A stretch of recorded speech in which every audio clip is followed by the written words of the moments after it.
দর্শক, আপনারা দেখছেন আপনাদের নিজেদের চ্যানেল, প্রিয় চ্যানেল বাংলা চ্যানেল আদিক। এই মুহূর্তে আপনাদের সঙ্গে আলোচনায় রয়েছি আমি আফ্রিদি। আপনাদের আরও একবার ভালোবাসা স্বাগত জানাই। আমরা প্রত্যেককে অবগত রয়েছি, আমরা দেওয়াল লেখা দেখে বুঝতে পেরেছি, জানতে পেরেছি আগামী 20 মে এদেশের সমস্ত ট্রেড ইউনিয়নগুলোর ডাকে সারা ভারতব্যাপী সাধারণ ধর্মঘটের ডাক দেওয়া হয়েছিল। শ্রম কোড বাতিল, শ্রমিকদের সমকাজে সমবেতন, শ্রমিকদের সামাজিক সুরক্ষার দাবিতে। দর্শক, এই মুহূর্তের সবথেকে বড় খবর, সেই 20 মে ধর্মঘট আপাতত স্থগিত রেখেছে ট্রেড ইউনিয়নগুলোর কেন্দ্রীয় নেতৃত্ব।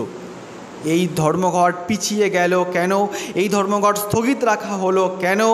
সরকারের চাপে পড়ে না অন্য কোনো কারণ?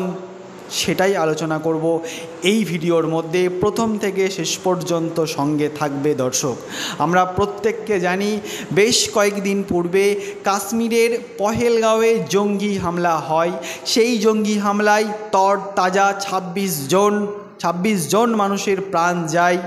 তারপরে সেই জঙ্গিদের দমন করার উদ্দেশ্যে অভিযান চালায় আমাদের দেশের সেনারা। তারপর শুরু হয় ভারত পাকিস্তান যুদ্ধ। ভারত পাকিস্তান যুদ্ধের ইতি টেনেছে এই দুই পক্ষ। এই অস্থিরতার মধ্যে দিয়ে দেশ যখন চলছে, সেই মুহূর্তে দেখা যাচ্ছে এদেশের সরকার শ্রমিকদের কর্মঘণ্টা বৃদ্ধি করছে, অর্থাৎ কাজের সময় বৃদ্ধি করছে। 8 ঘন্টা থেকে 12 ঘন্টা, কোথাও 16 ঘন্টা করছে।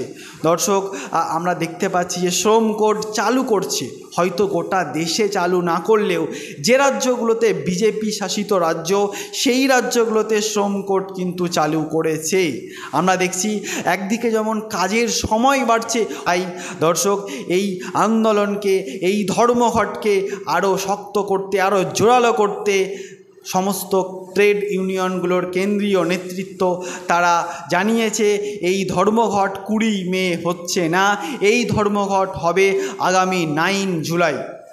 ধর্মঘট দর্শক, এই ধর্মঘট হবে আগামী 9 জুলাই। দর্শক, ভালো থাকবেন, সুস্থ থাকবেন, সাবধানে থাকবেন, সর্বক্ষণ চেষ্টা করবেন নিজের কাজ নিয়ে ব্যস্ত থাকা, পরিবারকে সময় দেওয়া, আমাদের চ্যানেলের সঙ্গেও থাকবেন, ভালো থাকবেন দর্শক।